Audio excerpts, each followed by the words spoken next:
restaurant minutieusement choisi en plein cœur d'Athènes.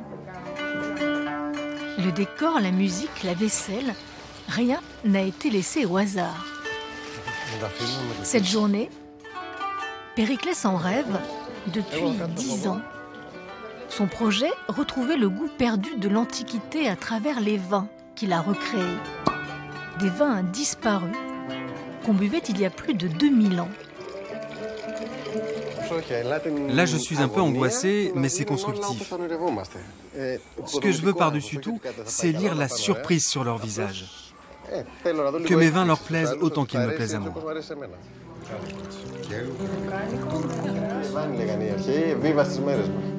Pour bien comprendre, retour 6 mois plus tôt, là où tout a commencé, tout près de Némée, dans le Péloponnèse.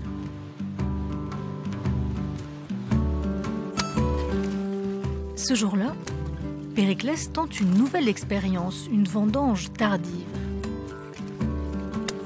Ce cépage, l'Agorgitiko, était déjà cultivé ici il y a 2500 ans, sur ces mêmes coteaux, très précisément.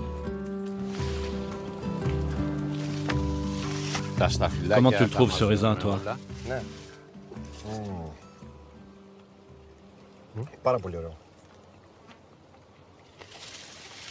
Il est vraiment excellent, hein? Allez, chaque grappe, c'est un verre de vin. Là, il est vraiment juteux. Dès que tu le touches, il te colore la main. La vie est faite d'expériences. On teste sans arrêt des choses nouvelles, on découvre, on crée. Que les résultats soient bons ou pas, il faut toujours essayer. Laissons-en un peu pour les oiseaux, comme une récompense.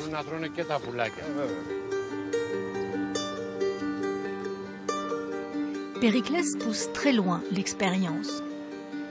Récolte, pressage, vinification, il travaille le raisin exactement comme on le faisait ici, au 5e siècle avant Jésus-Christ.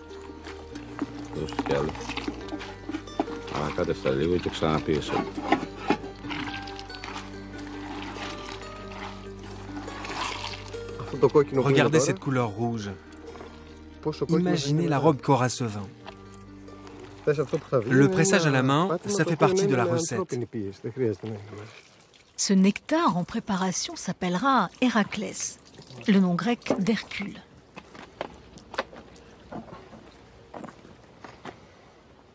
Regarde-moi cette couleur. Apparemment, ce sera un rouge puissant comme le héros qui lui donne son nom. Et l'arôme? Pas mal, hein? On le goûte?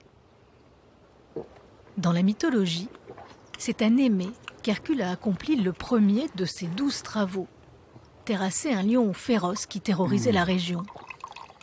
Pour Périclès, ce lion, c'était en fait un vin qui saoulait le visiteur pour mieux le détrousser. Et c'est ce vin qu'il tente de recréer.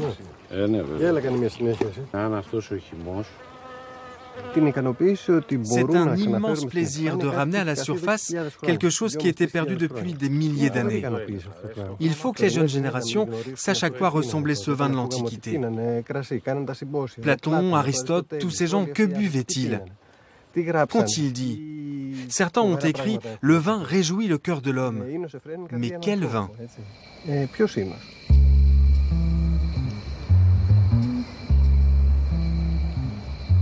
Pour le découvrir, direction Athènes, l'atelier de Dimitri Statopoulos. Dimitri travaille la céramique en suivant exactement les méthodes des anciens. Il est le seul.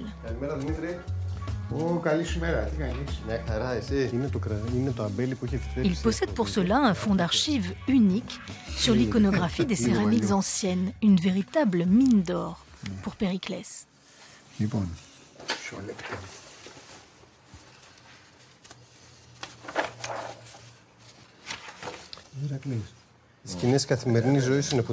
Voilà des scènes de la vie quotidienne.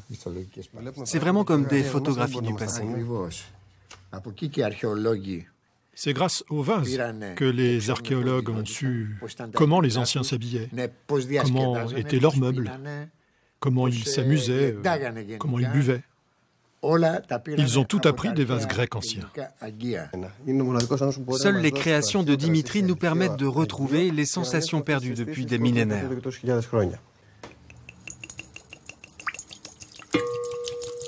T'as vu comme l'arôme se libère? À l'époque, on diluait le vin dans de l'eau et on le buvait allongé sur des divans. Il y avait une image au fond et au fur et à mesure qu'il buvait, l'image apparaissait.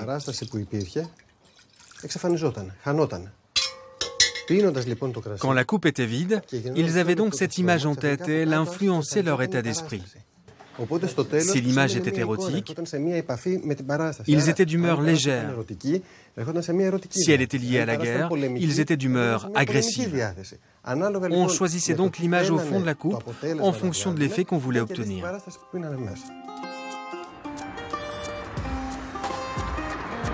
10 ans qu'il mène l'enquête, Périclès.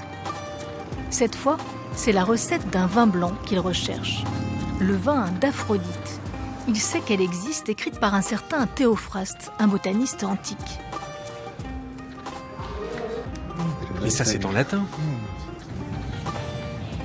Le problème, c'est que les écrits de Théophraste sont aujourd'hui disséminés dans des milliers d'ouvrages. C'est ici, à la Bibliothèque nationale, qu'il espère trouver son bonheur.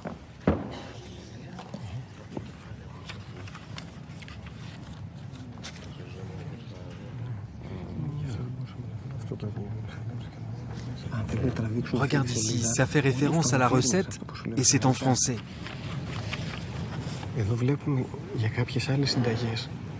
On nous dit que pour le vin d'Aphrodite, sur lequel je travaille en ce moment, les anciens plantaient des herbes aromatiques au milieu des vignes, et notamment de l'absinthe, pour que le raisin s'imprègne de son odeur.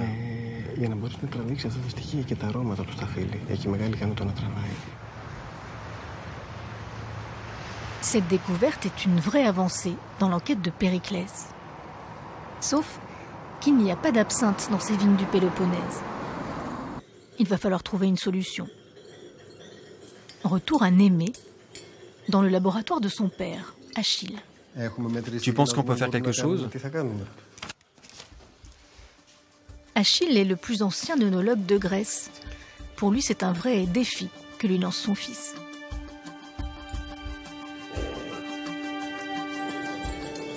Il opte finalement pour une décoction qu'il rajoutera plus tard au vin. Reste à trouver le bon dosage. C'est particulier, un peu mystérieux, avec une pointe d'érotisme. C'est le vin d'Aphrodite, et quoi de plus érotique que la déesse de l'amour? J'espère qu'on le goûtera bientôt.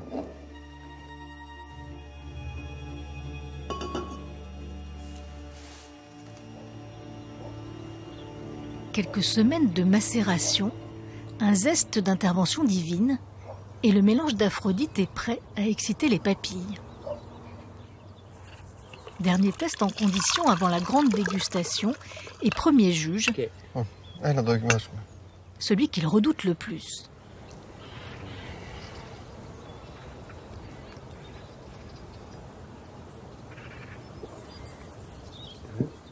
Ce qui est bien, c'est que l'absinthe parfume sans recouvrir le goût du raisin.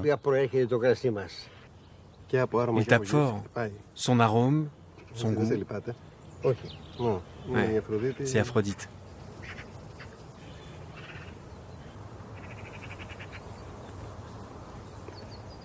C'est une goutte d'histoire qu'on embrasse avec tous nos sens. Je ne peux pas espérer mieux. On est revenu 2500 ans en arrière. Le jour J à Athènes, c'est exactement ce qu'il veut reproduire. Tout y est, la musique, les céramiques, le vin et cette dizaine de connaisseurs prêts à rendre leur verdict. L'opinion de ces gens est très importante pour moi. L'homme en gilet noir est un collectionneur de vin. Il connaît bien le marché du luxe. Et celui avec la chemise à carreaux est un spécialiste des marchés étrangers.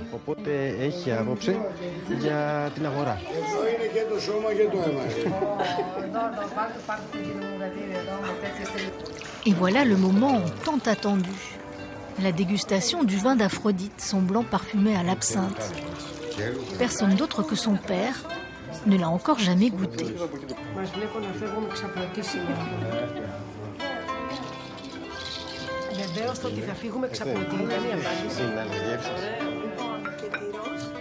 C'est unique.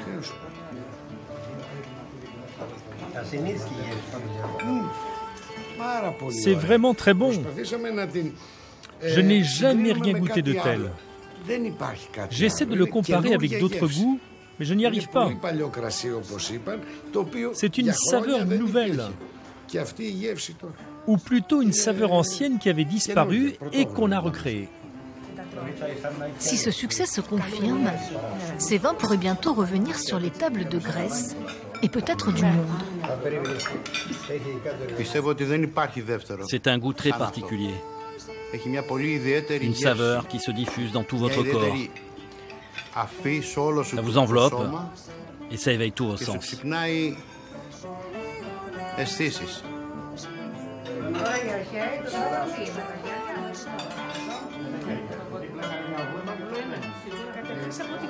Périclès a gagné son pari. Et cette victoire, il veut la savourer dans un endroit très spécial pour lui. Le temple de Poséidon, sur la côte d'Athènes.